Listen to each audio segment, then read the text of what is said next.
Okay.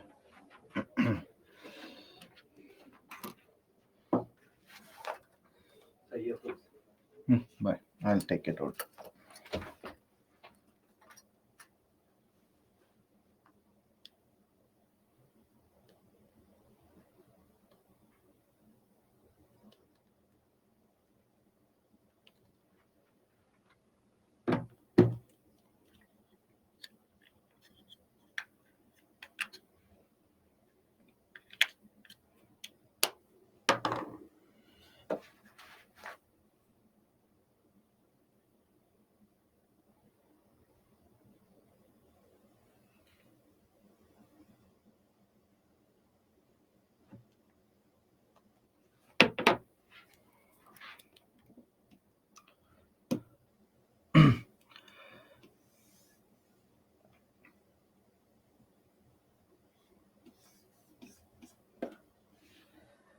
Okay.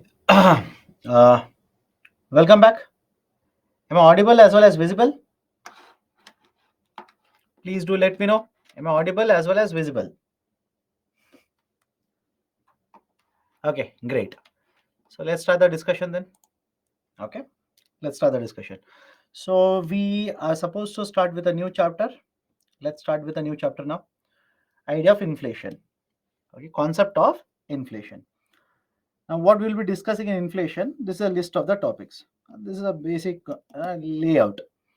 I will start with the definition of inflation. Then, what are the types of inflation? For example, today's newspaper, I'm pretty sure you have come across the term WPI, Wholesale Price Index, WPI. And couple of days ago, you have come across CPI, right? So, types of inflation.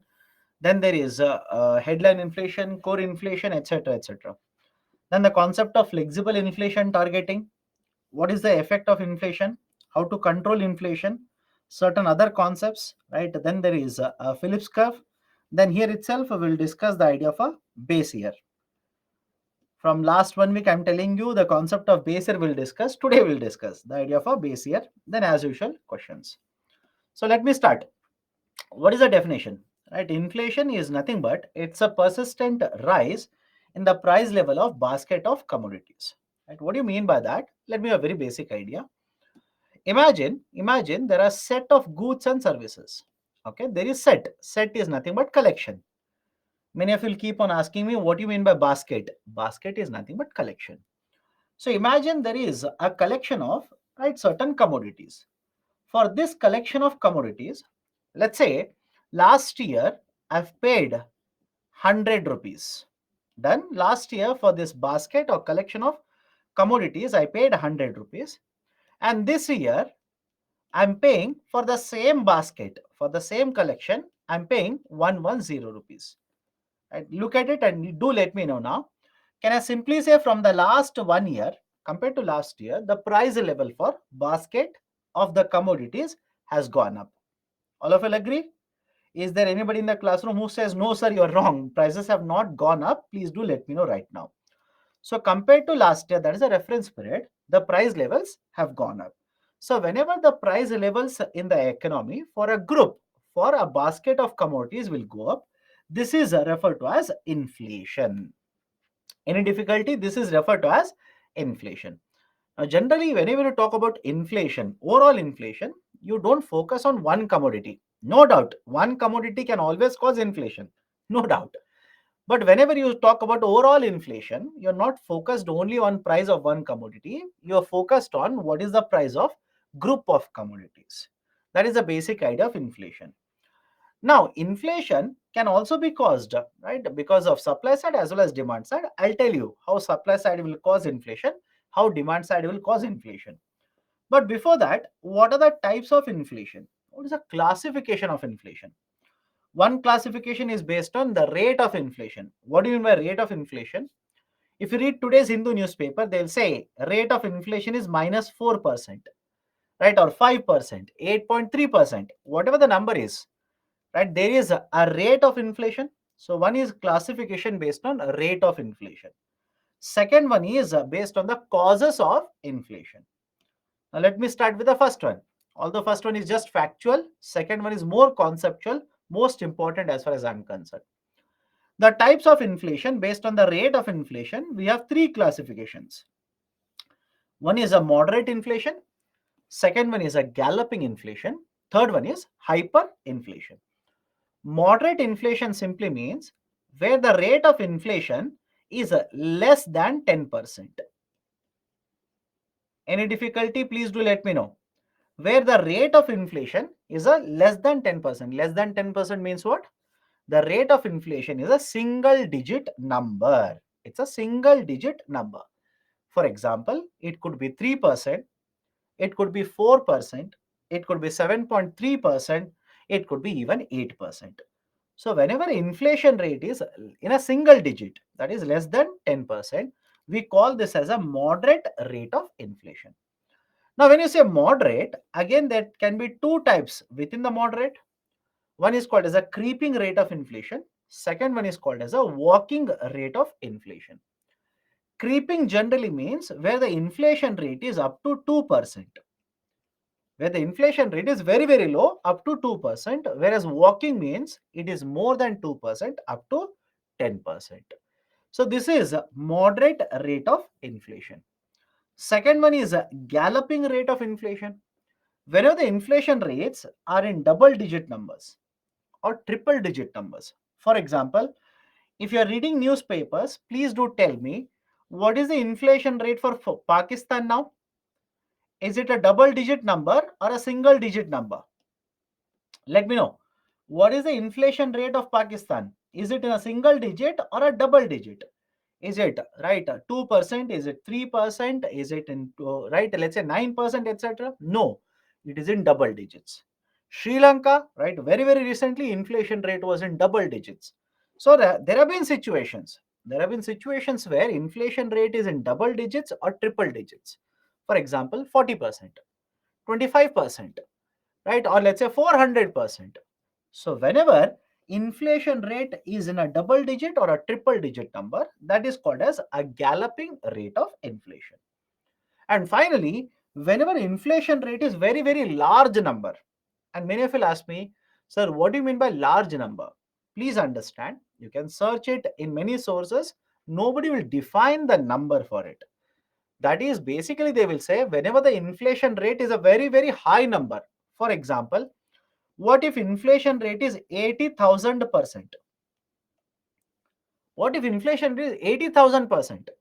And before you start asking me, sir, is there any country, right, which has experienced 80,000% inflation rate? Yes, many countries have experienced 80,000% inflation rate. For example, Venezuela. Venezuela, a couple of years ago, experienced right up to 1 lakh% inflation rate.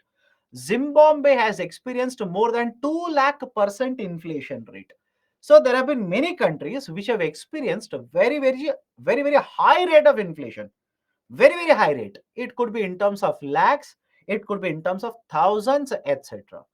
So whenever the inflation rate is very large number, astronomical number, that is called as hyperinflation.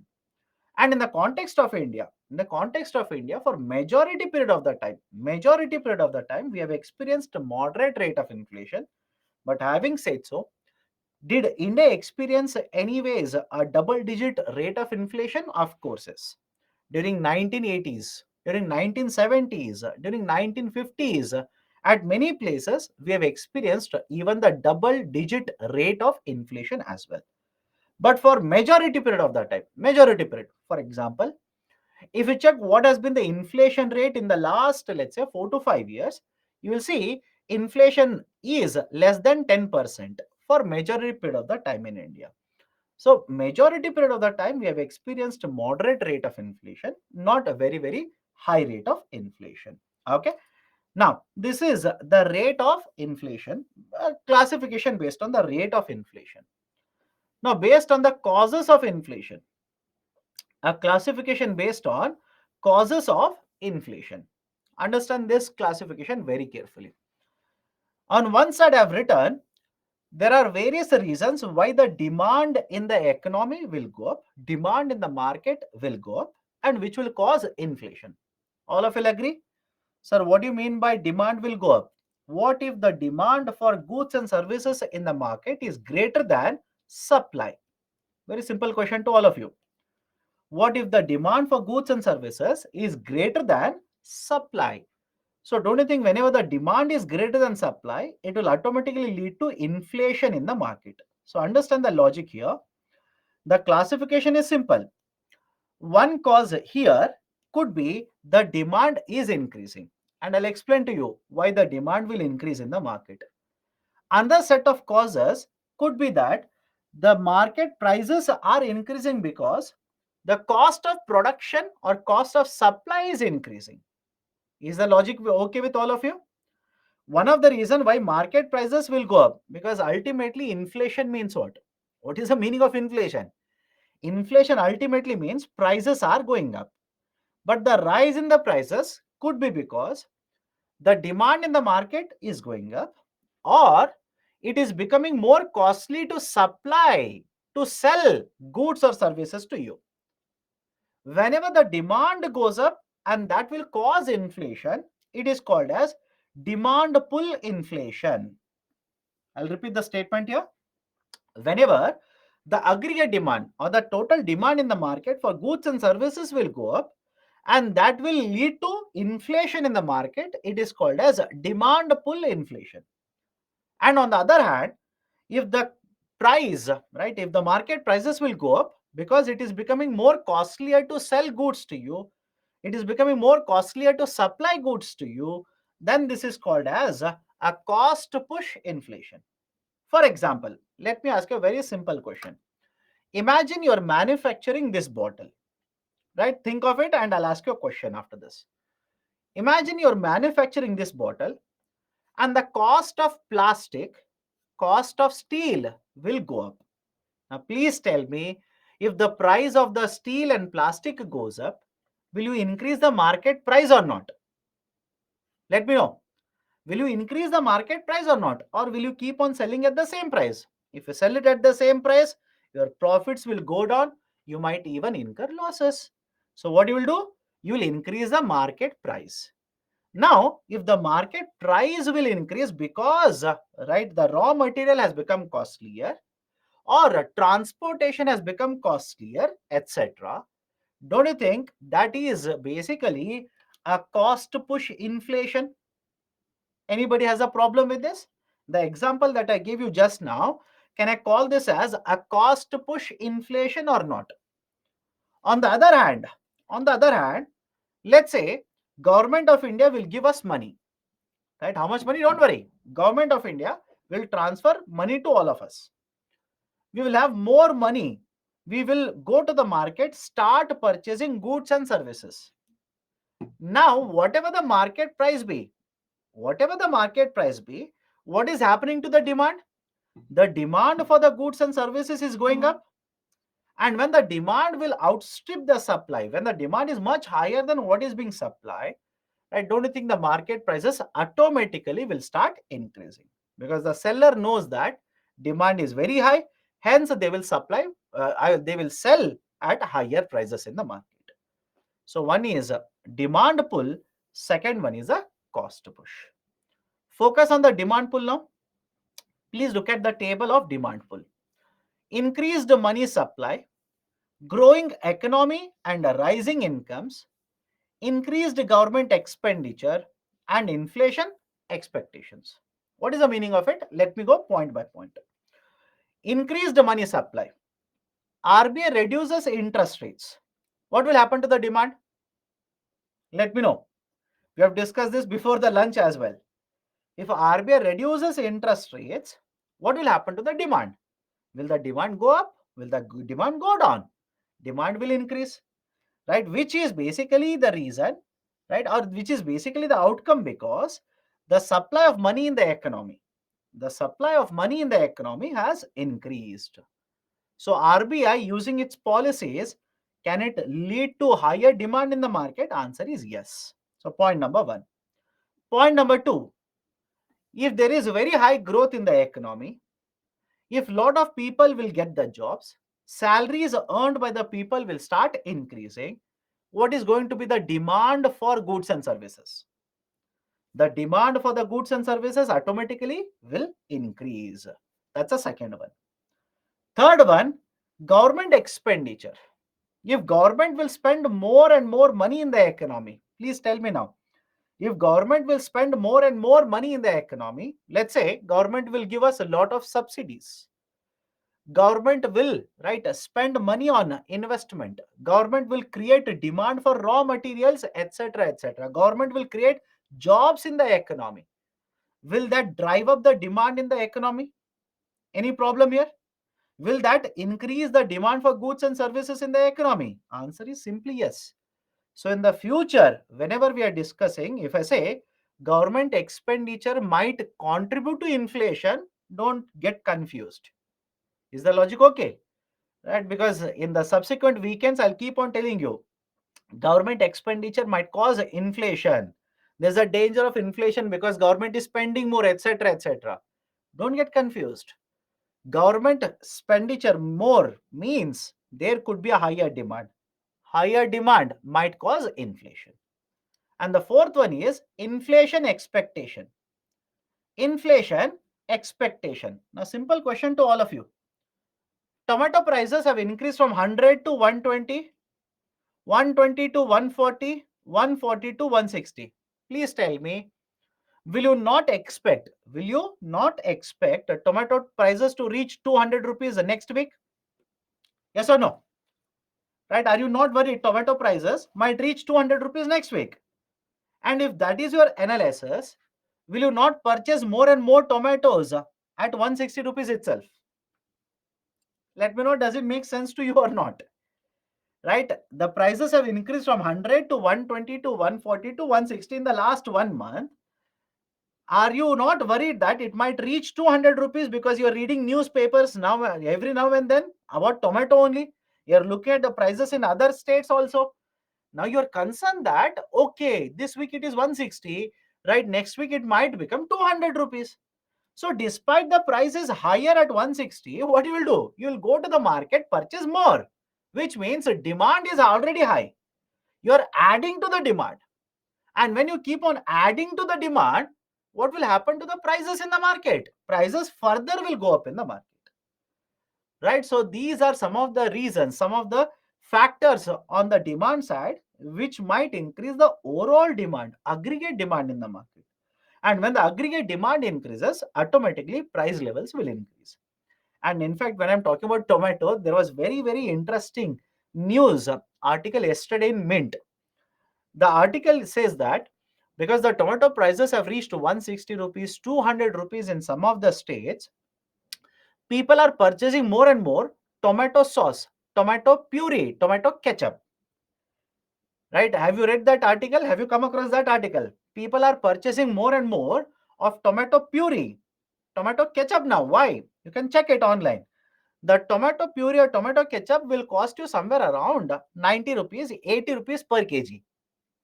Look at how people will analyze the economy, right? People say they don't understand economy, but see what they actually do, right? That is basically they've checked. You can check it online.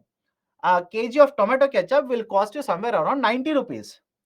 But a kg of tomato will cost you 160 rupees. Tell me, according to you, what makes more sense? Purchasing ketchup at 1 kg 90 rupees or tomato at 160 rupees per kg? That's the reason the demand for ketchup has actually increased. You can check it online. The article was very nice, very interesting, by the way. Right, so demand for puree, tomato purees has increased. The demand for tomato ketchup has increased, etc. But anyways, all of you will agree, whenever the demand, aggregate demand in the market will increase, it might cause inflation. And these are some of the factors that can cause a rise in the demand. Come to the other side. Cost push inflation. What factors can push up the manufacturing cost? What factors will increase the market price from the supply side?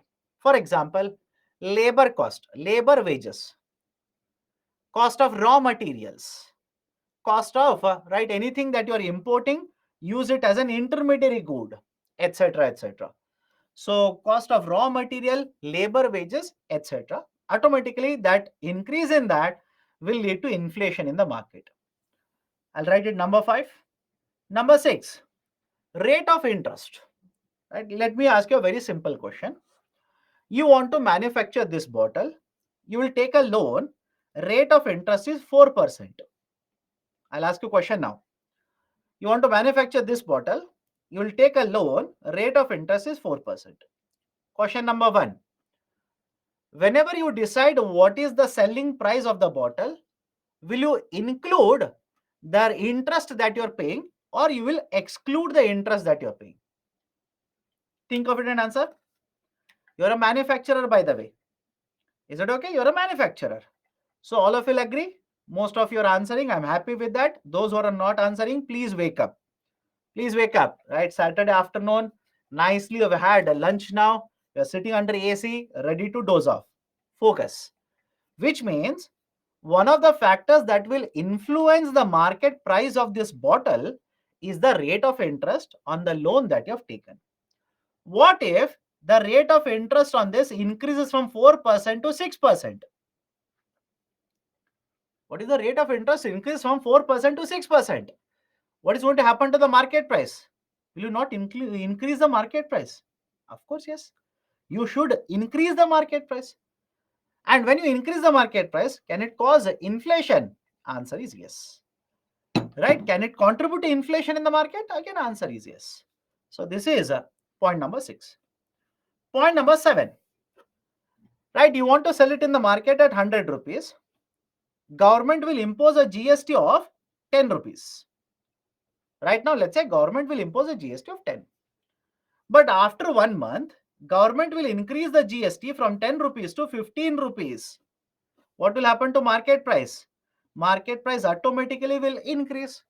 Can it cause inflation? Answer is again yes. So increased indirect taxes can also contribute to inflationary trend in the market. Supply shock, point number 8, point number 9, and point number 10. Right? Supply shock, structural inflation, and hoarding and cartelization. Let's go one by one. What do you mean by supply shock?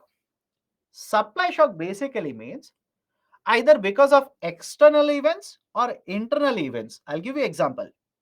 Because of external events or internal events, there is a disruption in the supply of commodities.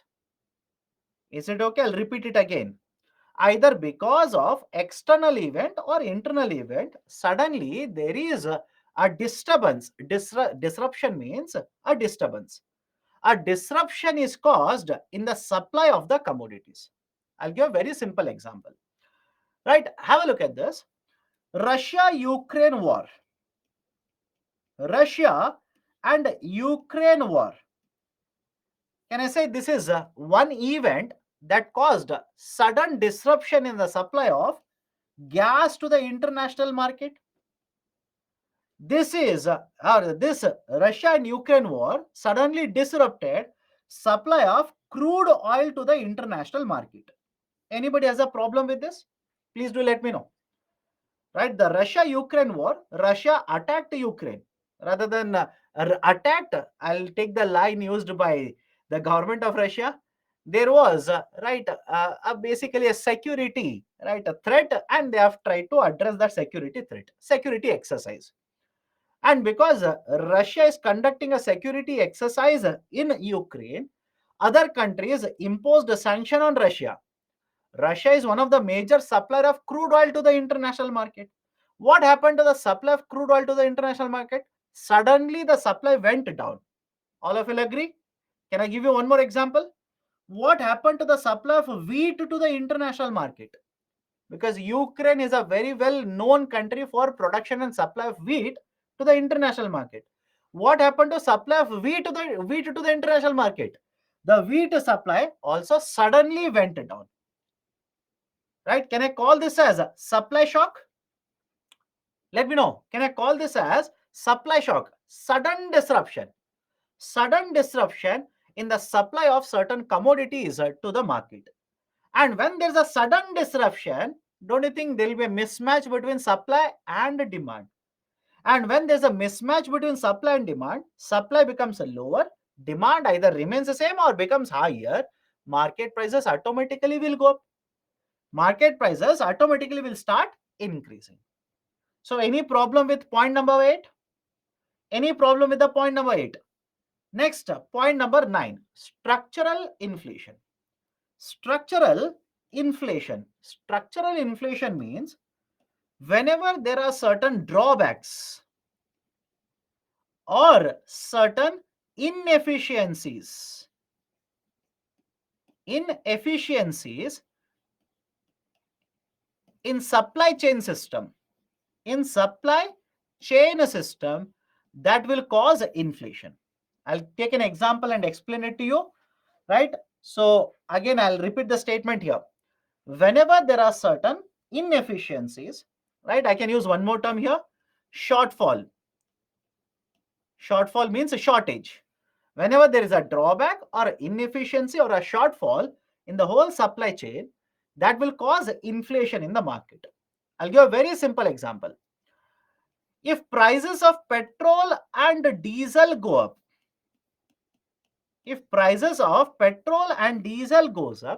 please tell me what will happen to cost of transportation? Simple question to you. What will happen to cost of transportation? Cost of transportation, will it go down or go up? It will automatically go up. Done? It will automatically go up. It has to go up. If the cost of transportation will go up, what will happen to market prices? What will happen to market prices? Market prices automatically will start going up. Now please understand why I'm writing the cost of petrol and diesel under the concept of supply chain, under the concept of inefficiencies here. I'll give a very simple example. You want to move a good from point A to point B. You want to move the good from point A to point B. You can use railways for transportation. Any problem? You can use railways for transportation. You can use road for transportation. You can also use waterways. What do you mean by waterways? Have you seen the movie Pushpa? Those who have seen, waterways mode of a transportation, meaning what? River is flowing, canal water is flowing. You can use the movement of the water to move goods or services. You can even move people also, right, for transportation purposes. So you can use railways, one method is there. You can use roadways, second method is there. Or you can use waterways, third method is available to you. In case of India, please remember, this is a fact by the way. In case of India, most of the transportation of goods that we do is done through roadways. It is done through roadways. But if you make a comparison between railways, roadways and waterways, the most efficient is the third one.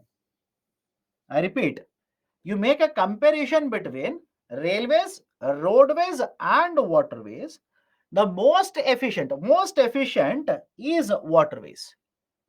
But in case of India, waterways is not well developed.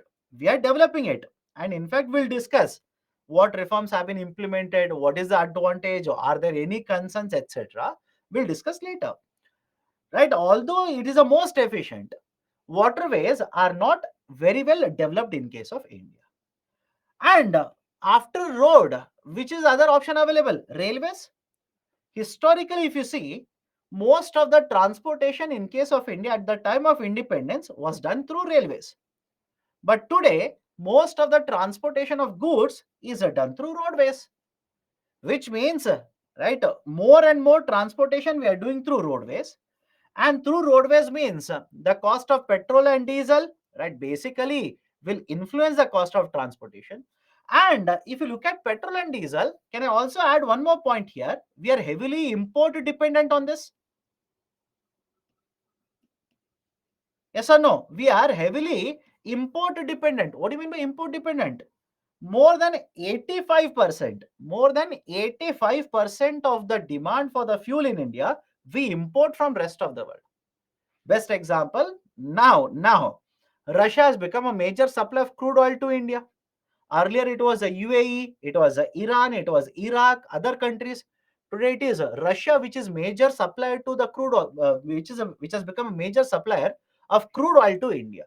So argument is simple here. Look at all these points and tell me, can I say all these points are nothing but certain drawbacks or inefficiencies or shortfalls in the whole supply chain system in India? Any problem? Can I say all these points that I've told you just now are nothing but the drawbacks or inefficiencies or shortfalls in the whole supply chain system in India? There is a need to work on all of these. We need to work on our infrastructure also. For example, in today's set of articles that I've given, understand this. In today's set of articles that I've given, there is one article on tomato prices. I'll show it to you. Page number 49. Okay. So please have a look at this article and read this article when there is time available for you. But read, please do read this. This article will tell you that although India accounts for a good amount of total tomato production done in the international market, I hope you understand. Although India accounts for a good amount of total tomato production done in the international market, only a small part of it is actually processed. Processed means what? Tomato can be converted into ketchup. Tomato can be converted into puree. Yes or no? And whenever there's a shortfall, can you promote a consumption of puree more and more so that people automatically will have lesser reliance on fresh tomatoes? Possible or not? Please do let me know. Can we apply the same logic even to the onion? Right? The price of onion will keep on rising, falling, rising and falling. No stability. In 1 month, it will be 80 rupees. In another month, it will be 20 rupees. Third month, it will hit 80 rupees, again fall down to 40 rupees. So much of fluctuation. So much of fluctuation in the market prices of these kind of commodities. Now, don't you think this kind of a fluctuation either will affect the farmer or will affect consumer? Yes or no? Please do participate and tell me. This kind of a fluctuation, will it not affect either the consumer or the farmer? Would you want this kind of a fluctuation in the economy? No, uncertainty is never good. Always remember, from the concept of economics, from context of economics, uncertainty is never good. Never ever good. Right? Why? If the prices are very low, farmers will not cultivate. Farmers will shift to some other crop. Right? Next cycle, cultivation will be lesser. Prices will become very high. Then you and me, consumers, will suffer. Now, when the prices are very high, again farmers will look at it and say, okay, price are 160 rupees per 4 kg of tomato now. Let me cultivate tomato. So cultivation will increase. By the time they harvest and sell, supply will be very high, prices will be very low. I hope you understand the argument here. That's the reason there is a lot of waxing and waning. Again, is this the only reason? Absolutely no. This is not the only reason. Don't you think in case of India, weather also plays a very, very important role in agriculture sector?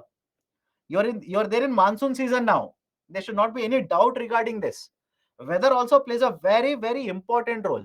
What other external factors? For example, what if there is a virus attack? The reason that I'm saying about virus attack is one of the reason why tomato supply to the market has come down is because of virus attack. And that can be asked by UPSC in the prelims. Please be very, very careful. So understand the logic behind it. There are many other factors, but one of the factors is basically supply and demand. There is a lot of volatility in the market. So what can be done? One, let's promote consumption of more and more processing of tomato. Let's promote a more and more consumption of processed onion. For example, how many have heard of onion powder? There's a product in the market by the name of onion powder. There is also dried onion available in the market. So argument is simple.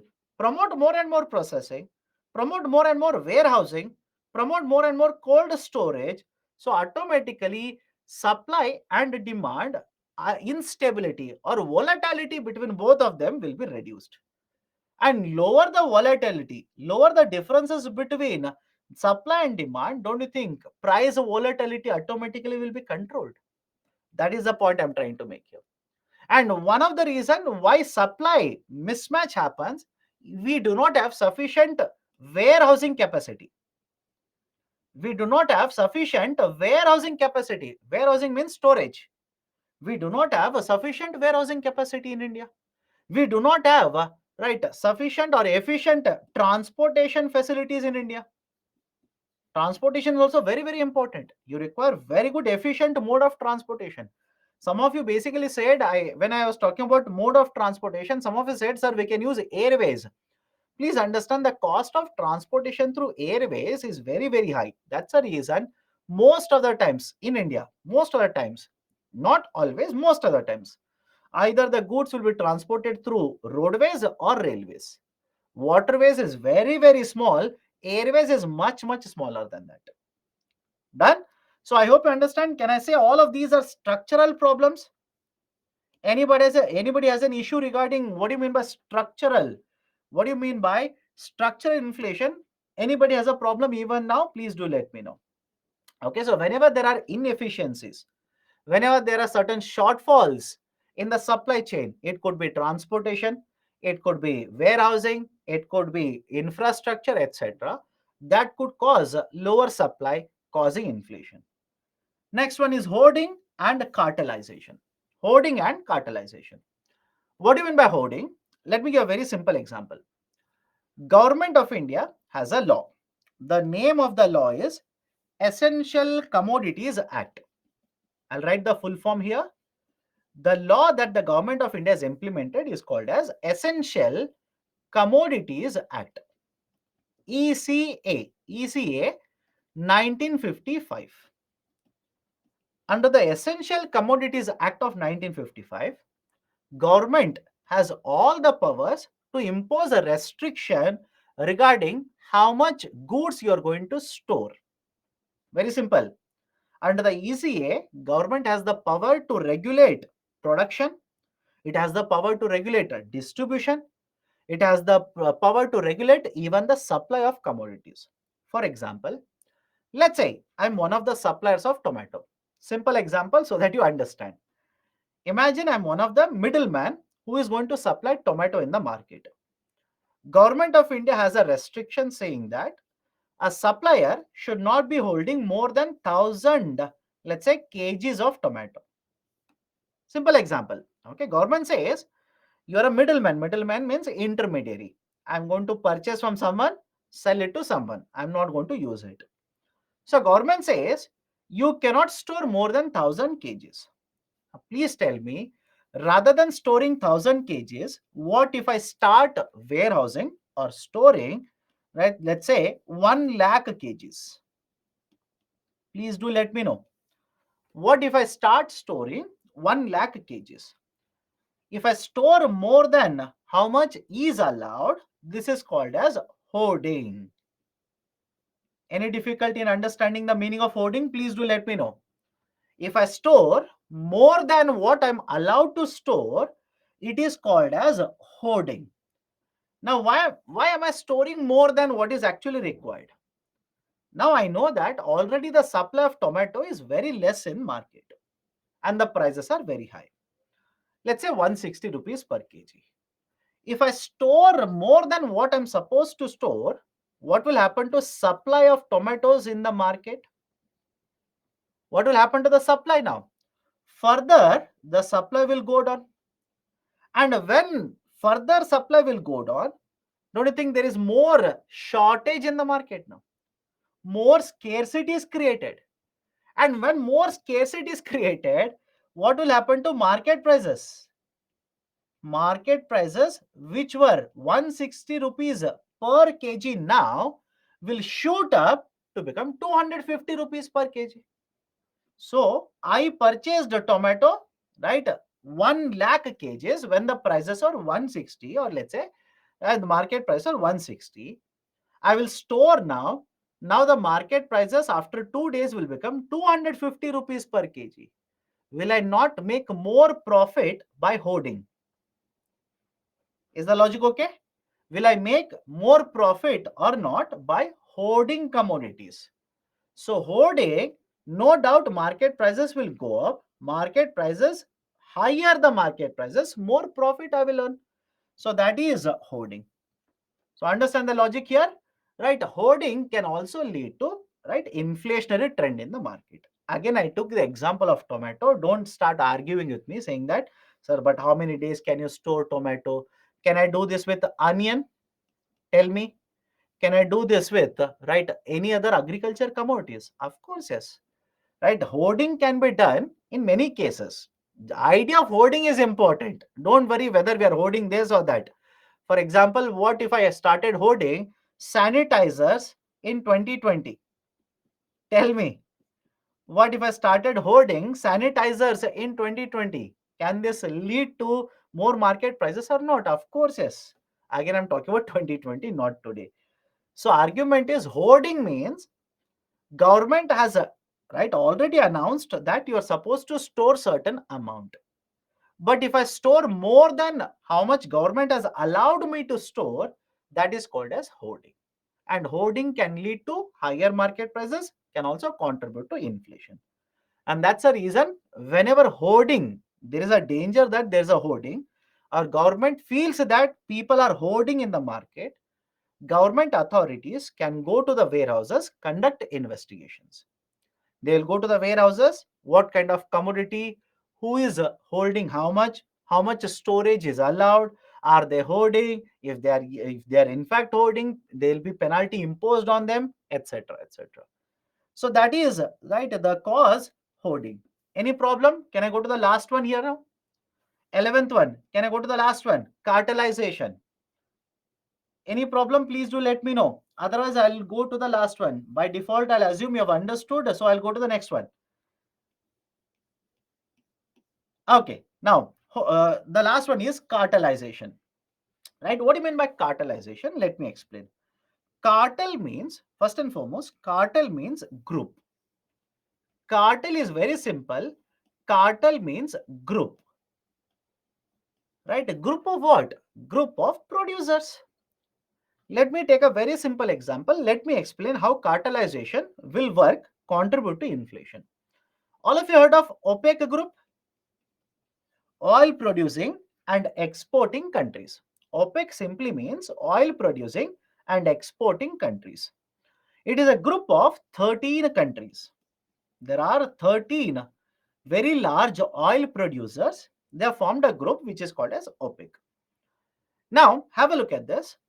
OPEC is a group of producers, and if OPEC decides to cut oil production, if they decide to cut oil production, what will happen to the supply of crude oil production to the international market?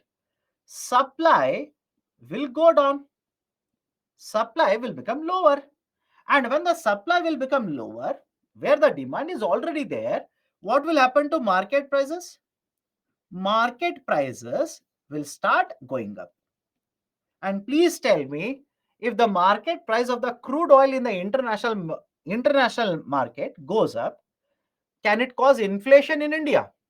Let me see how you people think after discussing so much.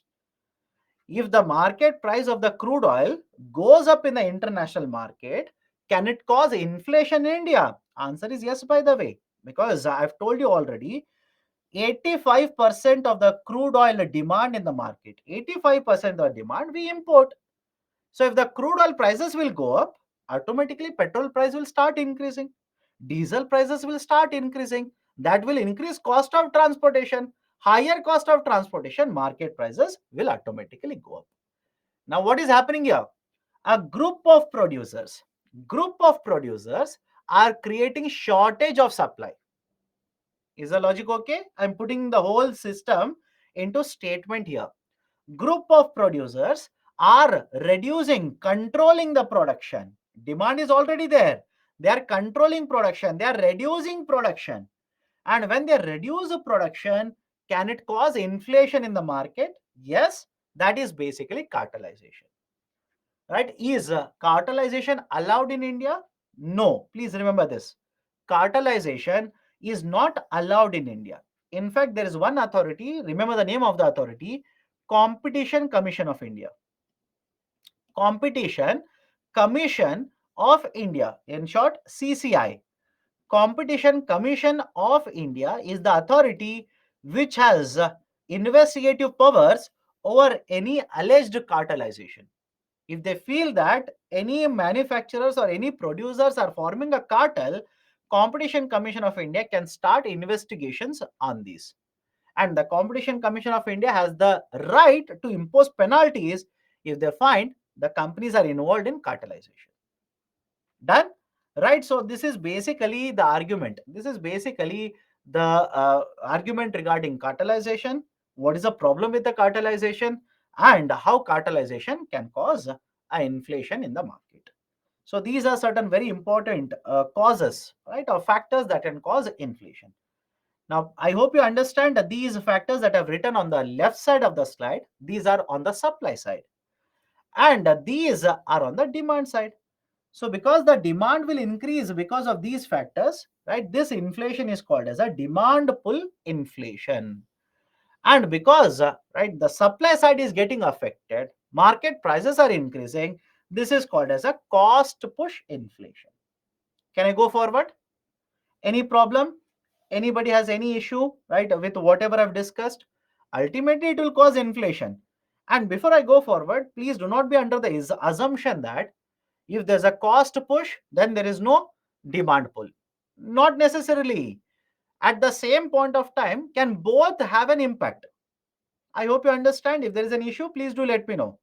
At the same point of time, the demand can also increase and the market prices of the commodities can also increase. Right, so both, that is a cost push as well as a demand pull, can also be acting at the same point of time to contribute to inflation in the market. Okay, done.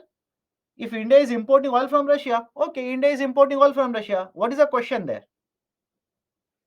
Right, yes, India is importing oil from Russia. Yes, right, that is a fact. What is the question? Can I go forward? Okay, so these are the various causes which will contribute to inflation. That's the reason in the beginning itself I told you there are two classifications. One classification is based on the rate of inflation, just factual. Whether inflation rate is a double digit number, is it a single digit number, is it a very large number, that is based on the rate. But this is much more conceptual. Lot of time questions have been asked from this particular slide itself. But application part, please be very, very careful with application part of it. Structural inflation means whenever there's a shortage or there is a drawback in certain supply chain system, for example, transportation structure or the kind of a transportation we have, it is more oriented towards a road mode of a transportation rather than waterways. Or warehousing, we do not have sufficient warehousing capacity, right? That's a reason lot of times the food grains will be spoiled, right, or even vegetables will be lost because we do not have very good qualitative affordable storage capacities in India. Okay, inflation from international market price would affect or not? Of course, yes. If you're going to import and if the market price is higher and 100% of the crude you're not importing from Russia, you're importing from other countries as well, especially from OPEC countries. If the OPEC prices will go up, it will automatically contribute to inflation in the domestic market. Okay, done. So these are the factors. Now, next, right, next I want to discuss is the two measures of inflation. Cartelization is simply group of producers. If the group of producers reduce the supply, very simple, my dear.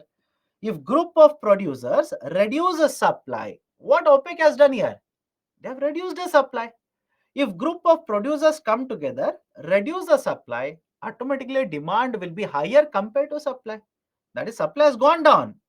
Right? Imagine this is a supply and this is a demand. Supply has gone down. So don't you think in this situation, supply has gone down, demand still remains higher, market prices will go up. That's a basic idea. Okay. So the two measures of inflation. Right? This is where you are supposed to read and apply it in the current affairs, newspaper reading. How do we measure inflation? There are two measures. One is called as a WPI. Second one is called as CPI. WPI refers to wholesale price index. CPI refers to consumer price index. Okay, one is wholesale, second one is consumer. Now, what do you mean by wholesale? Have you heard of the term wholesale? Please do let me know. Have you heard of the term wholesale? Wholesale market, they will say. What is the meaning of the term wholesale? Wholesale means whenever the quantities are purchased or sold, quantity is very, very high. All of you agree with me? Wholesale means you will either purchase or sell in large quantities. For example, when one company will sell the goods to another companies, when one company will sell the good to another company, Do you think they will sell 1 kg of steel, 1 kg of plastic, or 100 intermediary goods? No, it will be in thousands or let's say lakhs of kgs or units for that matter. So, whenever you're talking about sales or selling and buying between traders, that is companies, manufacturers, etc., the quantity that will be sold and bought will be very, very high. And that is the reason this market is referred to as wholesale market. Then this market is referred to as wholesale market. But on the other hand, you go to the market, you want to purchase, let's say, water bottle. How many water bottles will you purchase? You want to purchase a flask. How many flask will you purchase? You want to purchase a car.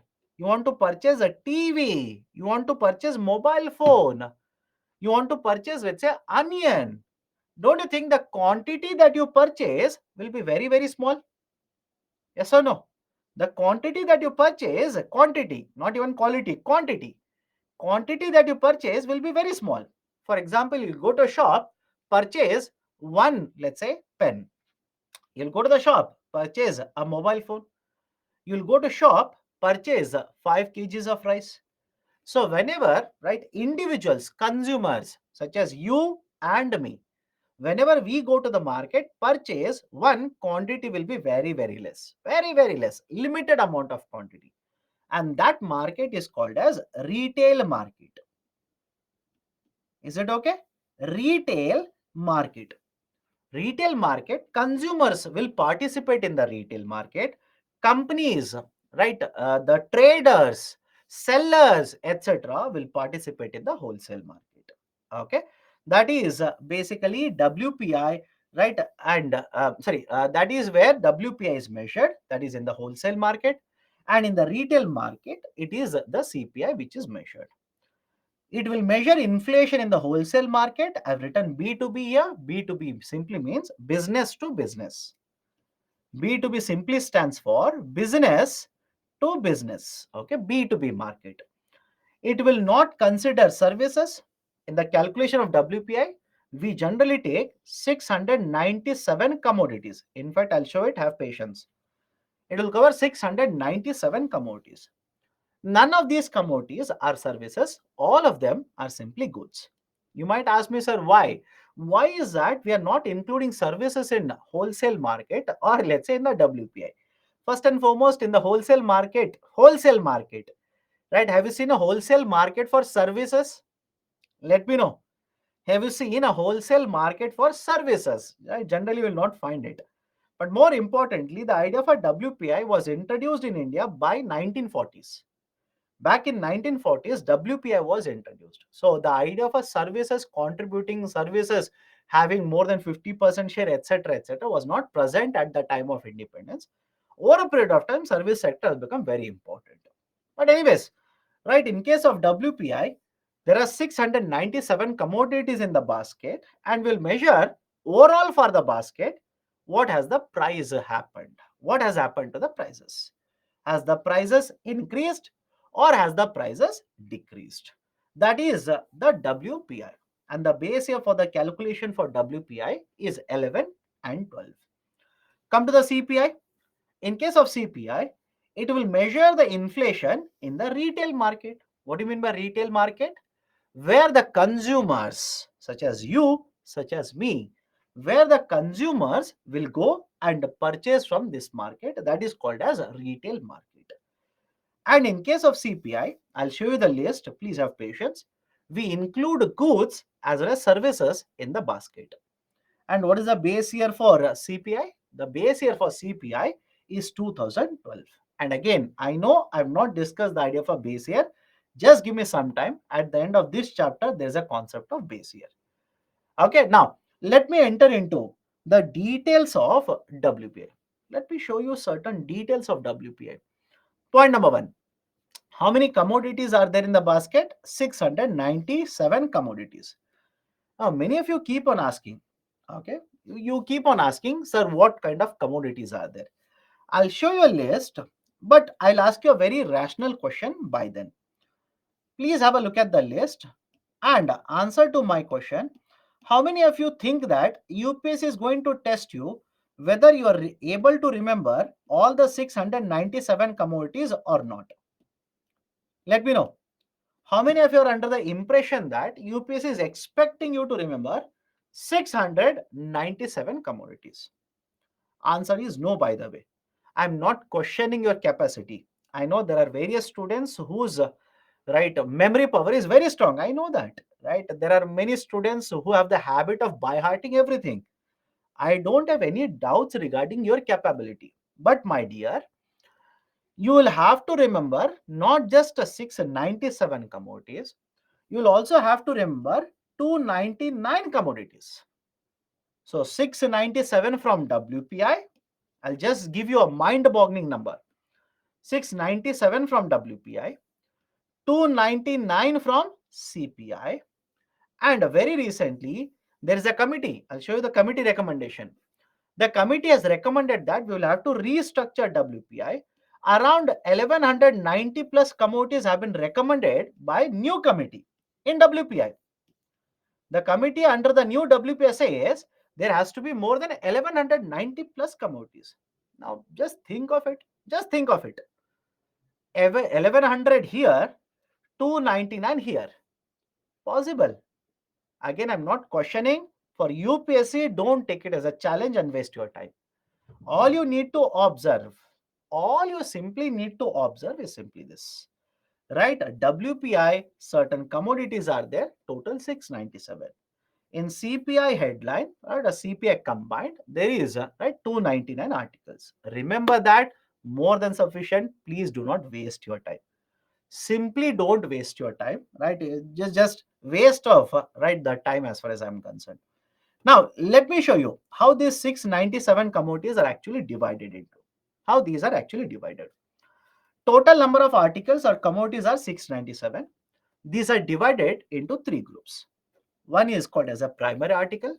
Second one is a fuel and power. Third one is manufactured items. And if you ask me, my recommendation is by heart this table. Simply by heart this table, right? So manufactured articles has the highest weightage, right? A 64.23%. Fuel and power, right? The lowest weightage, 13.1%. And the second highest or the mid highest, it is the primary articles, which has a weightage of around 23%, around 23%. Now, many of you will ask me, sir, what is the meaning of this term weight? Why weightages are provided? Let me give a very simple example. Think of it and tell me. The car is one of the commodities in the basket. Let's assume, okay, there is three commodities. One commodity is car, another commodity is right, let's say milk, and sorry, second commodity is milk, and third commodity, right? The third commodity is tourism, right? Or let's say travel tickets, aeroplane tickets.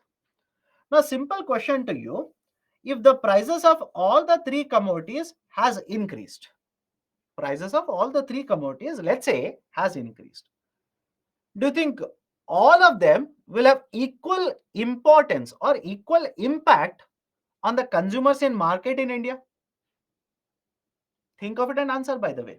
And just to make it understand, I've taken three different types of products here, right? One is a car price, second one is a milk price, third one is air ticket prices. The price for all of them, imagine, has increased. Do you think all of them will have an equal impact, equal amount of impact on consumers in the market? No. Don't you think the second commodity will have the highest amount of impact? Yes or no? The second commodity will have the highest amount of impact on a common man such as you and me, right? Who is more worried about tomato prices rather than what is happening to, let's say, Benz car prices or let's say BMW car prices, right? That's the reason the concept of weightage has been introduced. I do not have to give equal weightage, equal importance to all of them. Some of them are much more important. I will give more weightage to them. So even a slight variation, because the consumption of milk is very high. Imagine the weightage for milk is given 60%, just hypothetical number, by the way.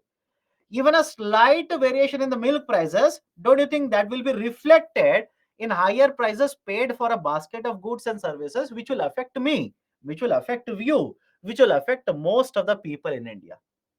That is the reason the concept of weightages has been introduced. And right, understand this, the weightages are decided by a committee. For example, for this WPI, the WPI that we are using today, there was a committee that was set up by the government, Soumitra Chaudhary Working Committee. And this committee recommended that we should have 697 commodities and we should have a weightage of this much. Any problem with this? And WPI is published for every month.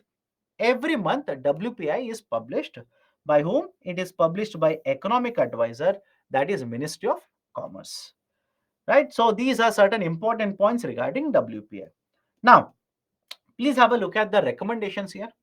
Very recently, there was one committee that was set up by the government, Ramesh Chand Committee. Important, remember this. Ramesh Chand Committee. And this Ramesh Chand Committee has given recommendations which are yet to be implemented. We have not yet implemented, which are yet to be implemented by the government. Now, what are the recommendations? Point number one, the committee says we will have to change the base year. Right now for WPI, we have a base year of 11 and 12. This committee says no, use the base year of 17 and 18. Right, that's the first recommendation. Second, as of now, services are not included. But today, in case of India, services are very, very important. Lot of contribution to the GDP comes from services. So a common man will be affected by the change in the market price of the services. And many of you will be thinking, sir, you're talking about a common man, but this is a wholesale market. Please think of it and tell me, if a WPI remains very high, will WPI, if it remains very, very high, will it have an impact on CPI or not? Think of it and let me know. If WPI consistently remains very high, let's say 12%, 14%, 16%, 9%, 10%, will it have an influence on the CPI or not? Of course, yes. For example, let me prove it in a very simple way. Right, the prices of steel will increase. The price of steel will increase. And that is reflected in WPI. Agreed? That is reflected in WPI. But don't you think if the price of steel will keep on increasing consistently at a higher level, there will come a point of time when I as a manufacturer will simply say, no way, I will have to increase the market price now. And when the market price of this product is increased, what will happen to CPI? CPI will also start increasing. So understand the logic here. WPI, no doubt it measures wholesale market price level change. But if the WPI consistently remains at an elevated level, at a higher level, the concern is that CPI will also start increasing. But on the other hand, it's a flip, right? Other side also is very important. What if WPI is very low? Very low in the sense, compared to last year. Compared to last year, this year, the market prices in the wholesale market have gone down. In fact, now, please look at, again, not immediately, please look at the WPI article in the newspaper. Please look at the WPI articles in the newspaper. You will realize that WPI, right, has not inflated. Inflation means what? Price levels should increase. All of you will agree? Inflation means price levels should increase. But what is there in the newspaper? They are not saying there is a rise in the price levels. They are saying there's a contraction. Yes or no? Please do tell me. There is a contraction in the WPI. Contraction in the sense WPI is not positive. WPI is negative. And when WPI is negative, what is the indication? What is the meaning of it? Right? Let's say hypothetically for this plastic, last year I paid 100 rupees. This year I'm paying, let's say, 80 rupees. Can I say prices have contracted? Any problem? So the basket for WPI, which consists of 697 articles, whatever was the price paid in the last year June, 4% lesser is the price paid in this year June. And what is the indication of it? You tell me, what is the indication? If the price levels are going down, does it mean that production is increasing? Does it mean that demand for steel is increasing? Does it mean that more and more production will take place? No. That's the reason. Read the newspaper articles carefully now. Does it mean that there's a higher demand for steel? No. It simply means production in the subsequent months will be lower. All of you agree? Production in the subsequent months would be lower. Because if the price of steel will go down to 80 rupees, we should purchase more. But don't you think if you start purchasing more and more, prices will not remain at 80 rupees? They should go up. Rather than 100 rupees, it should become 120 rupees. If I want to produce more and supply more, compared to last year's June, steel prices should have been higher this year. Plastic prices should have been higher this year. But if the prices have fallen, what does it indicate? It indicates a demand for production is going down. And that is never a good sign. I hope you understand. That is never a good sign. It shows that in the coming days, production would be affected. Production would be lower in the domestic market. All of you will agree?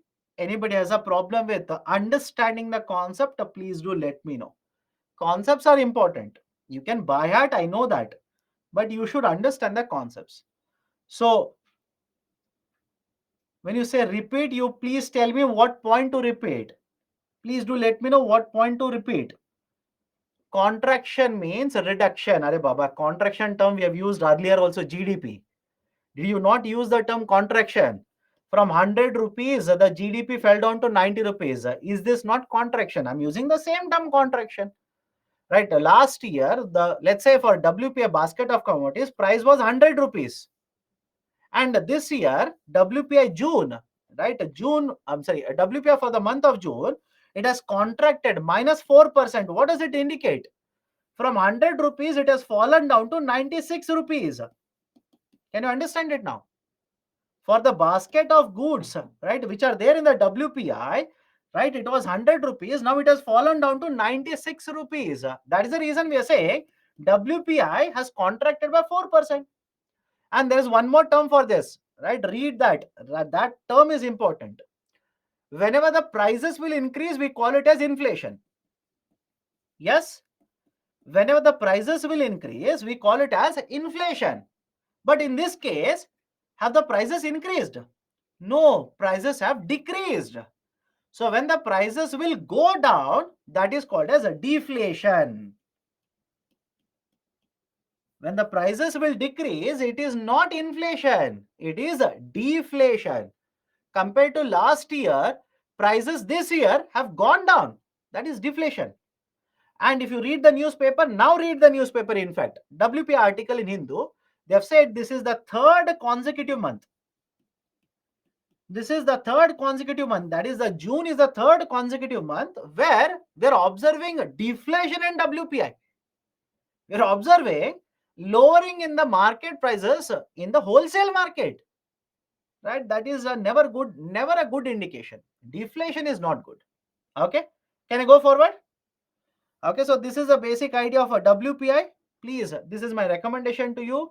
Read the articles, read current affairs, read PPTs. All of them will give a very good wholesale idea about it.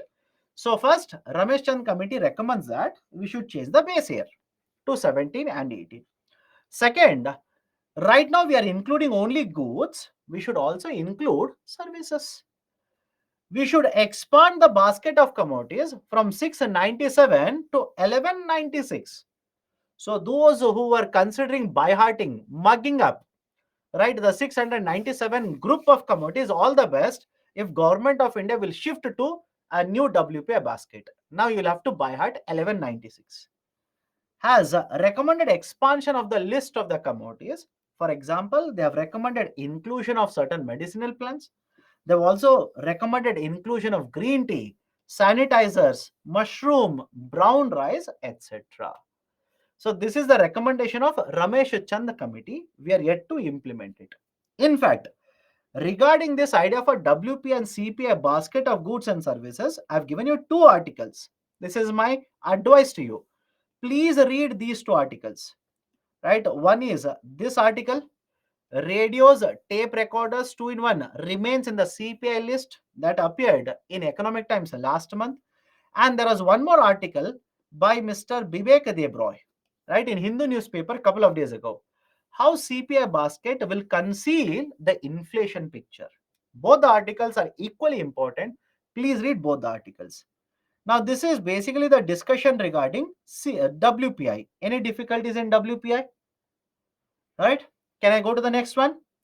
Now, next is CPI, Consumer Price Index. Right? One is WPI, second one is CPI.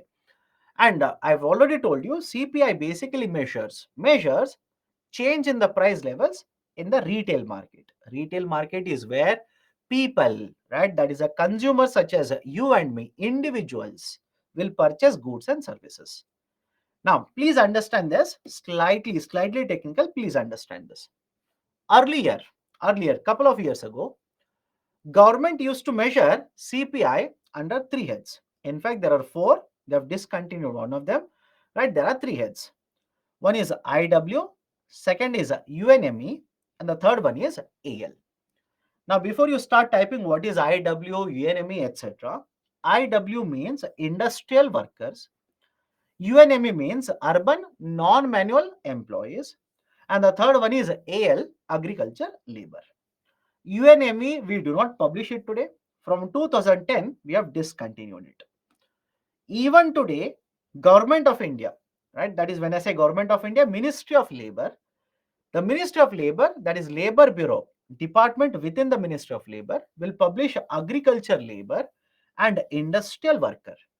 Now, please understand there is very limited importance as to why we publish AL as well as IW. For example, have you heard of Manrega? Let me know.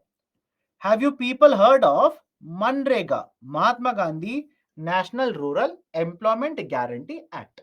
Those who are saying no, please read newspapers very carefully. Please read newspapers very carefully. It's an indication that your current affairs is not being prepared very well. It's an indication. Nothing wrong. You might have missed it. Please read regarding these articles. In Manrega, Government of India provides 100 days of wage opportunities. 100 days. Now, in every state, any adult who is provided with a wage opportunity under Manrega has to be paid wages. Yes or no? Can you ask a person to work under Manrega and right not give any wages to them? No, that will be forced labor. That will be a crime. So any person who will work under Manrega is paid certain wages. Now, from 1 year to next year, or from one time period to another time period, the wages will have to be changed. All of you agree? Can government fix amount of wages and keep on paying the same amount of wages every year? Don't you think from 1 year to the next year, wages will have to be adjusted? From one time period to another time period, wages will have to be adjusted. On what basis the wages are adjusted? Right? I hope you understand. On what basis the wages will be adjusted? Right? The CPI AL is used. This is the application of CPI AL. Is the logic okay with all of you? CPI, agriculture labor, it's an index. It is a measurement under which the Ministry of Labor will find out what has happened to the price level for 60 commodities. For 60 commodities, what has happened to the price level? So let's say 10%, 12%, 14%, whatever the changes, it will be published by Ministry of Labor. And using the CPI AL, the Government of India will change wages for every state. Individually for every state, the data is collected and each of the state, the wages under Manrega are adjusted. Done? That is a CPI AL. But please understand, whatever CPI you come across in the newspaper, for example, last week there was articles regarding CPI. And in the coming days also, there will be articles regarding CPI. Are they talking about agriculture labor? No. Right? Whenever you come across CPI, it's the combined inflation. I'll go to that. Then there is one more type of CPI, industrial workers. We use this also. Right? In India, we calculate and we use industrial workers CPI also. Now, what is the use of industrial workers CPI? Importance is very simple. You become an IAS officer. Okay. Once you become IAS officer, how many of you are under the impression that annually you will get incentives from government? Think of it and let me know. How many of you are under the impression that one year after the other, appraisals will be provided to you, just like private sector? No, my dear. Absolutely no.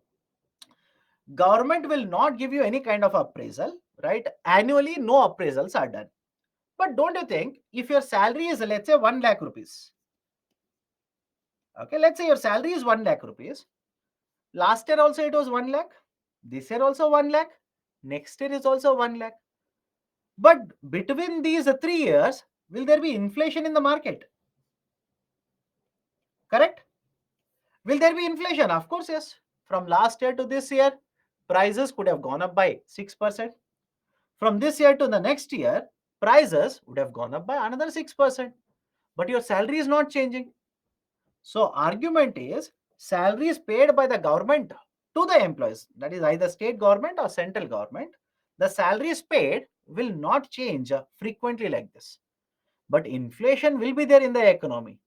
Now, in order to adjust for the inflation, in order to provide compensation in the sense, in order to reduce the impact of inflation on the government employees, Government of India will calculate something called as industrial workers, right? And please understand, Government of India has a component called as dearness allowance, right? There's a component called as a dearness allowance.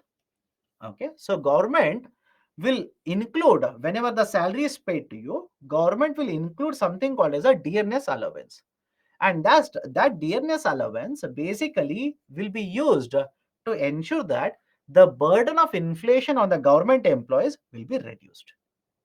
And that is basically the idea.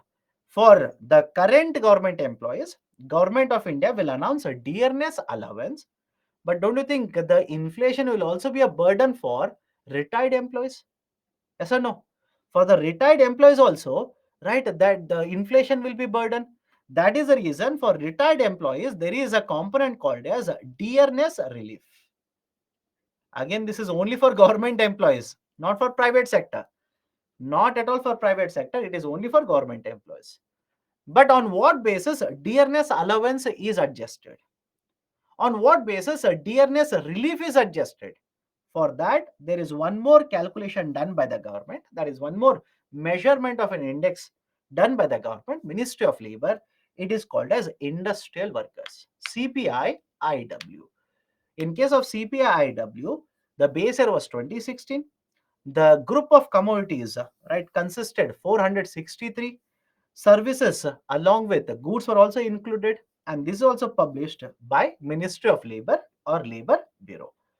Done. So industrial workers, urban non-manual employees, we do not use it anymore. UNME has been discontinued, and even today we publish agriculture labor. But the application part is very limited for them, right? One is used for adjusting Manrega labor. Second one is used for adjusting dearness allowance and dearness relief.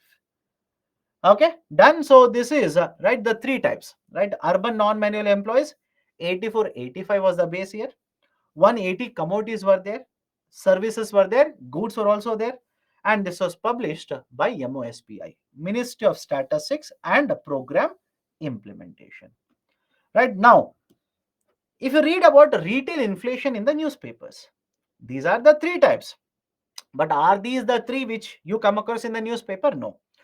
Apart from CPI, IW, UNME, and AL in the newspaper, the most important one for you will be CPI combined, right? Consumer Price Index, all over India, for whole of India, right? The government of India, that is basically NSO, National Statistical Office, will publish, right, CPI combined. But here also, what government does is they will calculate CPI for rural India, which is called as a CPI rural. They will calculate one more inflation for urban India, that is for cities, CPI urban. So you will come across CPI rural, you will come across CPI urban, and you'll also come across CPI combined. And again, between all these types of CPIs, which is the most relevant, which is the most important for you in terms of UPSC, in terms of reading newspapers, etc., it is a CPI combined. It is a CPI combined. CPI combined is the most important. And whenever you say CPI combined, how many commodities are there in the CPI combined? 299 commodities.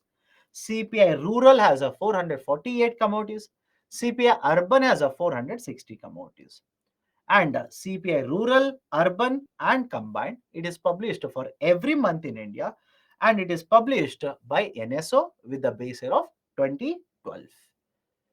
And in fact, if you want to learn more about this, what you can do is please have a look at the table. Do not buy at everything. Lot of data is there. Do not buy at rural. Do not buy at urban as far as I'm concerned, because lot of data is there. But focus on the combined. Focus on combined. For example, in the combined, the food and beverages have a weightage of around 46%. I'm rounding off. Don't say, right, sir, it is a different. Around 46%. After this, the second highest weightage has been given to miscellaneous. I'll show you what is there in the miscellaneous. The third highest weightage has been given for housing. Right? But in fact, in addition to the first two, I would recommend by heart the one more component, that is fuel and light, which has a weightage of around 6.8%. Around 6.8%. So again, I'll repeat it. Wrong, not required, not required as far as I'm concerned. Focus on combined highest weightage, second highest weightage, fuel and light anyways is important. Please by heart it. Around 46, around 22%, around 7% respectively. And before you start asking me, sir, what is there in the miscellaneous? Please have a look at the data here. In miscellaneous, generally you'll come across health, transportation, communication, education, etc. All of those components are part of miscellaneous. Now, then this is a CPI and this is a WPI. Now, before I go forward, if anybody has a doubt, please do let me know now. Otherwise, I'll go forward. Both government current working employees and retired employees provided dearness allowance under IW. Yes. In fact, if you're reading newspapers, in the month of January, in the month of July, government will announce how much is the change in the dearness allowance. And dearness allowance is generally based on the basic pay, right? Not on the full pay, it is based on the basic pay. Okay. Any other question? Why are the base years for UNME and AL prehistoric? Is the government trying to hide their economic distress? No. In fact, even for industrial workers also, the base year was very old one, right? And government very recently, that is 2 years ago itself, changed the base year for industrial workers. Even the industrial IW was much older base year. Very recently, it has been restructured. What is recreation? Enjoyment. How much money you pay, right, for enjoyment purposes, that is there at the part of recreation. What is the difference between DA and DR? My dear, DA is for current employees, right? DR is for retired employees. Sir, how is CPI positive for and WPI? I'll come to that. I'll answer, right? Why WPI and CPI remain different? I will answer to that questions. Just give me a minute. Okay. Anything else? Sir, do we need to do all or specific chapters from Nitin Singhania? My recommendation is whatever you read here, whatever you come across in the class, please read only those chapters and do not read these chapters also completely, because a lot of times a lot of unnecessary data has been put. Current affairs is missing there. Updated version is not available. So read whatever is there, whatever you come across in the classroom. Should we remember all of this data? I've told you how much data to remember. Do not by heart everything. I've told you how much to remember. That's more than sufficient. Okay, now coming to the question. Coming to the question, why is that? We have CPI, we have WPI. Why is that CPI sometimes will be positive and WPI will be negative? If both are positive, CPI will be going up, WPI will be going down. In fact, please observe the graph. Do not by heart this graph. By hearting is not required. UPSC will not ask you to draw this graph. Make an observation. Don't you see there's a difference in the movement of both the CPI and WPI? Sometimes a CPI and WPI, both of them are moving in same direction but at different rates. Sometimes both are moving in exactly opposite direction. Sometimes the CPI is very high, WPI is negative, etc. etc. This is called as a divergence. Divergence simply means a difference. There is a difference in how WPI behaves in the economy and CPI behaves in the economy. You cannot expect both of them to be same. You cannot expect both of them to behave same way in the economy. Why? That is the answer I'll give now. First and foremost, please tell me, don't you see that weightage for the commodities under both the CPI and WPI are different? First question, think of it and let me know. In case of WPI, 64% highest weightage has been given for manufactured items. In case of CPI, 46% has been given for food and beverages. Now you tell me, if price of the pulses will start going up, price of milk will start going up, price of onion, tomato, etc., will start going up, where will you see more reflection of it? Will you see WPI start increasing at a very high pace, or will you see CPI changing at a very high pace? All of you will agree it has to be CPI. Any problem in understanding this? It has to be CPI. Why? Food and beverages has a weightage of around 46% in the CPI. And within that also, if you look at the weightage that is given for cereals, that is rice, wheat, etc. For the cereals, weightage is around 9% to 10%. So if the price of these agriculture commodities will start moving at a very faster pace, increase at a very faster pace, automatically CPI will react more. Movement in the CPI will be much higher. But on the other hand, if the price of steel, price of aluminium, price of crude oil, etc. will vary, it will have the first impact on WPI. Immediately, you may not see on CPI, but it will definitely have an impact on CPI. Services are included in CPI, not included in WPI. Right? The number of commodities which are there are different in the CPI, different in WPI. So because of all of this, can I say it is possible? It is possible that both the WPI and CPI might, right, be both of them simultaneously increase. Both of them can move in opposite direction. One could be positive, another could be negative. Possible or not? And you can see the reflection of what we have discussed in this graphical representation itself. You'll see CPI and WPI, there is no synergy between both of them. Both of them either will act in the same direction, in opposite direction. One will increase, one will fall, one will remain constant, another will keep on falling. All of those possibilities are available.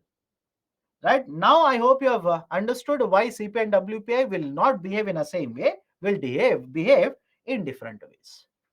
Okay, so this is basically the divergence argument between both CPI and WPI.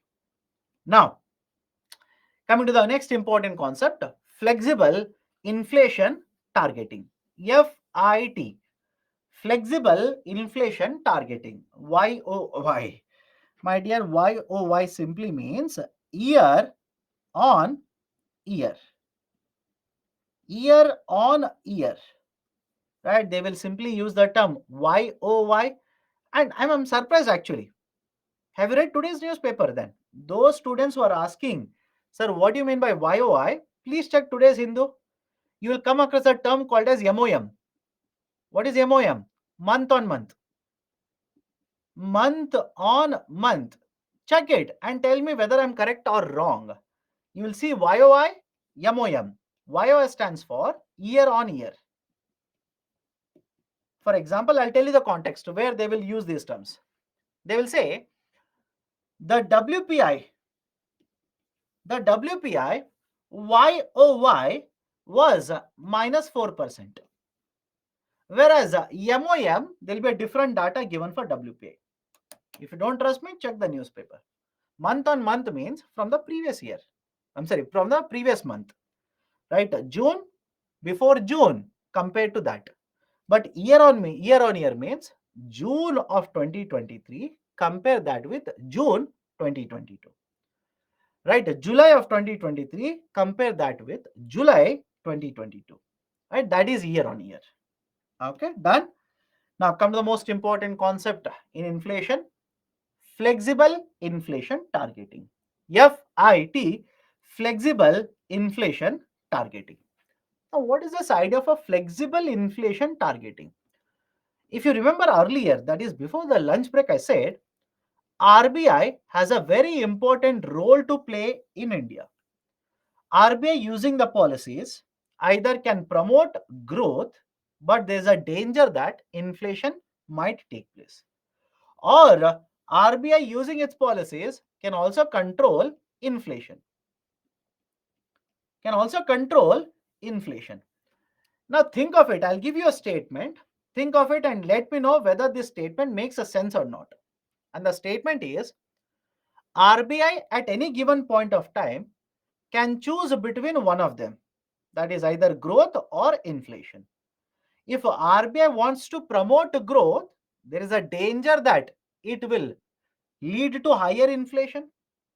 If RBI wants to control inflation, there is a danger that there is a limit imposed on the growth that is possible for Indian economy. So at any point of time, RBI has to choose either growth or inflation. Any problem with this statement? I know the statement is very lengthy. Any problem with this statement? Because what we have discussed before the lunch break, I am putting it in the form of a statement. Can I go forward? Any problem? Can I go forward? If none of you will react, right, sir, 5:30, I'm already sleeping. Right, wake me up once you give the break. Huh?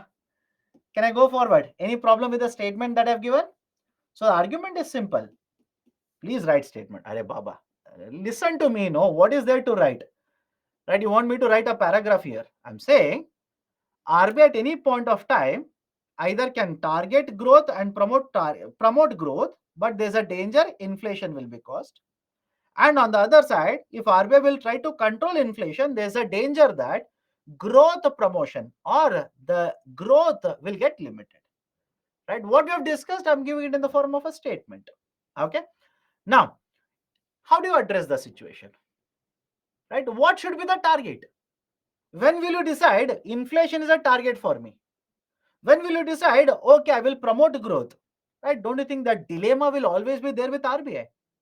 That is a precise reason Government of India Government of India has signed an agreement by the name of Monetary Policy Framework Agreement.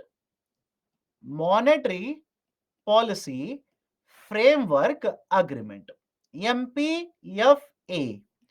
Government of India has signed MPFA with the Reserve Bank of India. The agreement was signed in 2015. It has come into force, that is, it has been implemented from 2016.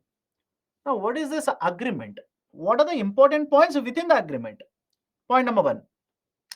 Henceforth, RBI will have to control inflation. The primary target for RBI will be to control inflation. But how much should be the rate of inflation? What should be the target? The target will be decided by the government after consulting RBI. Is it okay? What should be the target rate of inflation that RBI should maintain? That will be decided by Government of India after consultation with RBI. For example, right now, the target that has been given by the Government of India is 4%. And again, 4% here, it is CPI, not WPI. Please remember, CPI target of 4%. But please understand, can you maintain inflation rate exactly at 4% all the point of time? Possible? Can you maintain inflation, that is CPI, exactly at 4%? No. Right? So what Government of India has done is certain flexibility. Look at the name now. Certain flexibility has been provided to RBI. That is, government says either you can maintain, your target is 4%. But if it goes above 4%, then what limit is allowed? Up to what percentage inflation is allowed? 4% plus 2%. 200 basis points is nothing but 2%. So 4% plus 2%, maximum inflation that you're allowed, right? The limit that you're allowed is 6%. But inflation can also go down below 4%. Possible. So what is the lowest rate of inflation, right, where you're allowed to leave the inflation to reach up to? That will be 4% minus 2%, that is 2%.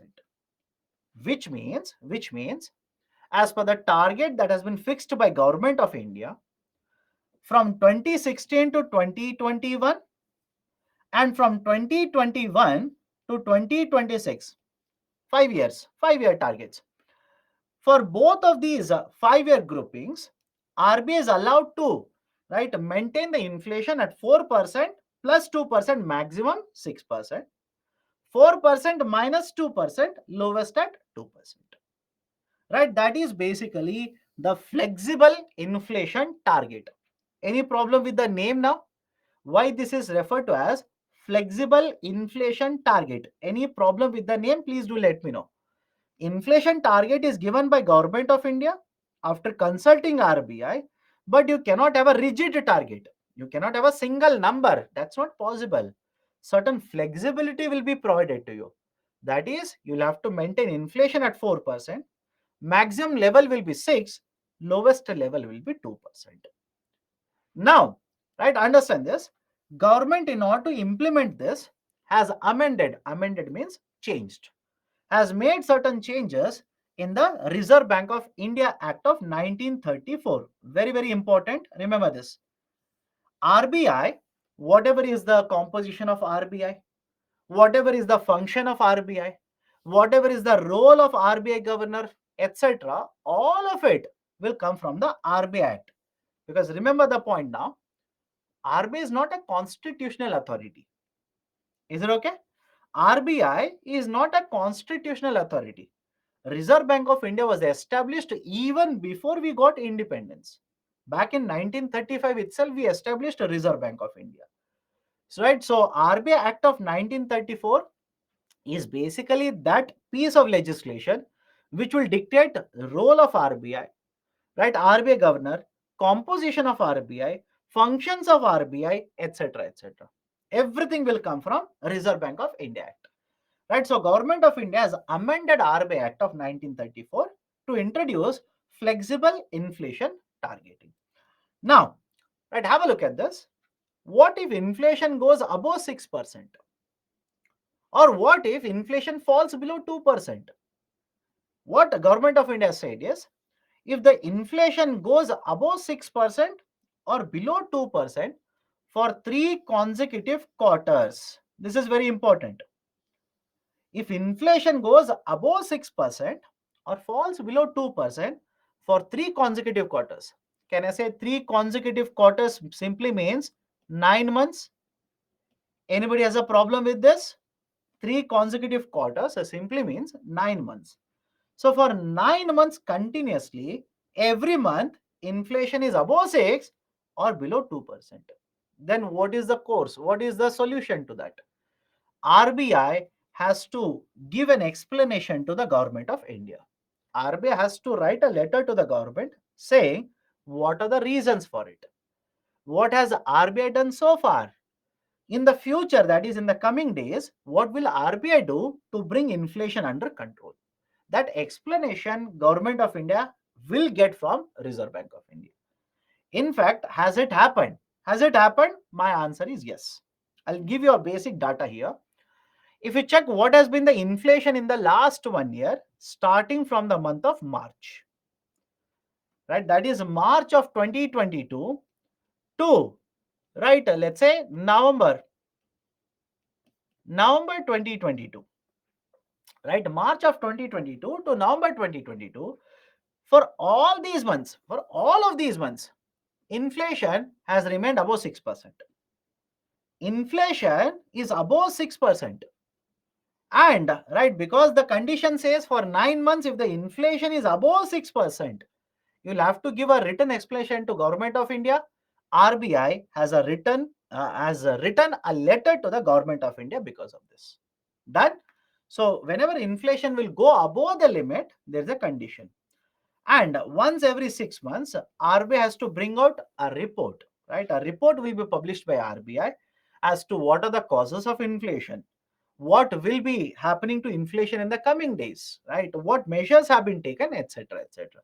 A document will be published by RBI once every 6 months. These are certain important points regarding the concept of flexible inflation targeting.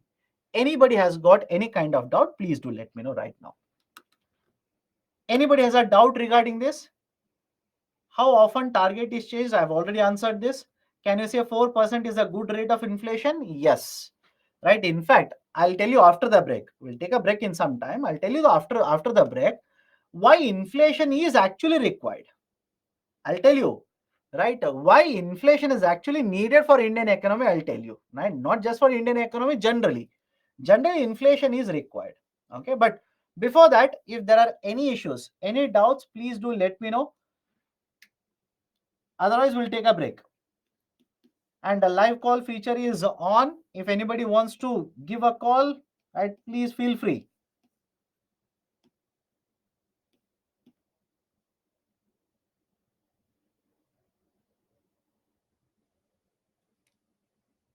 Sudhir, it says ringing from my side.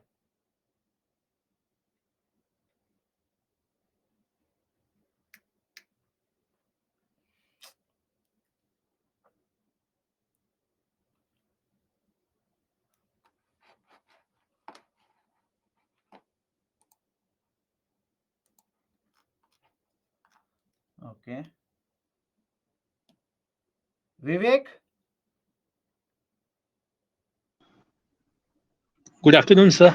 Oh, Vivek, good evening. Good evening, sir. Ah, Sir, why is it unhealthy for an economy to not have inflation? why is it? Unhealthy for an economy to Okay, not have inflation. I'll answer that. In fact, I told you just a minute ago. After the break, I'll tell you there are a couple of reasons. There should be good rate of inflation. For example, in case of India, RBI targets 4%. 4% is a good rate of inflation. I'll give you the reasons. I'll have to explain that. So it will take around 5 minutes. Just give me some time. After the break, I'll explain it. Okay. And sir, why only successive three targets are required Hmm. for FIT? In the sense, there has to be a certain, let's say, time frame. You cannot simply say 1 month. In 1 month, inflation is above 6%. You give me the report. Because understand this, in case of India, where inflation is majorly driven by agriculture sector, I hope you understand. Agriculture Yes, sir. sector, that is agriculture commodities as well as fuel commodities. There are a lot of factors which are beyond the control of Reserve Bank of India. Right? You cannot expect RBI to always maintain, and that's the reason.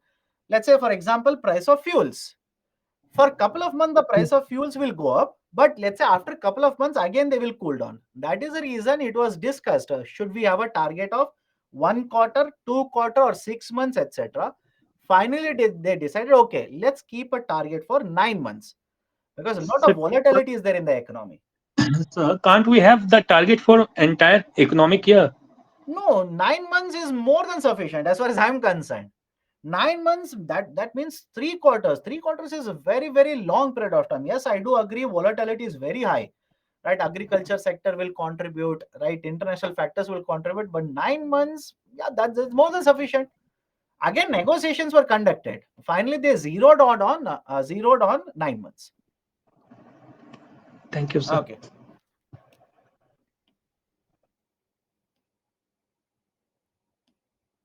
Sachin, it says calling from my side.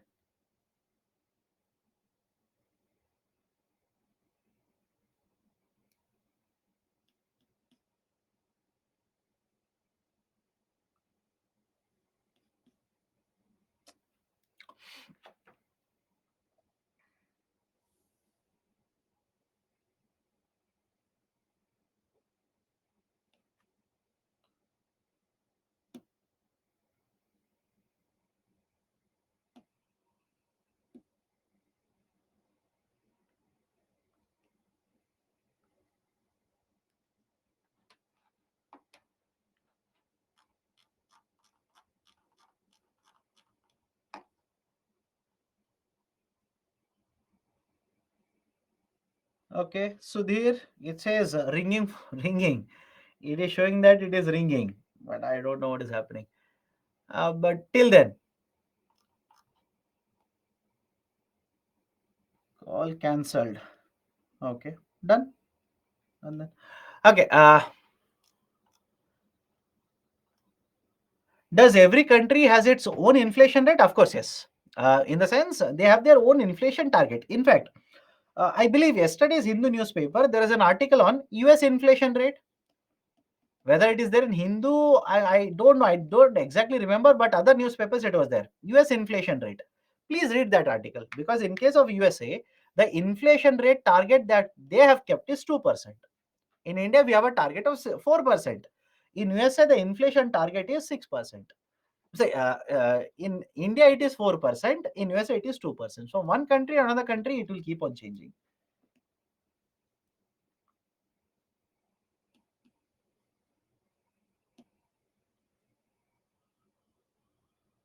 Okay. Anybody else has a doubt?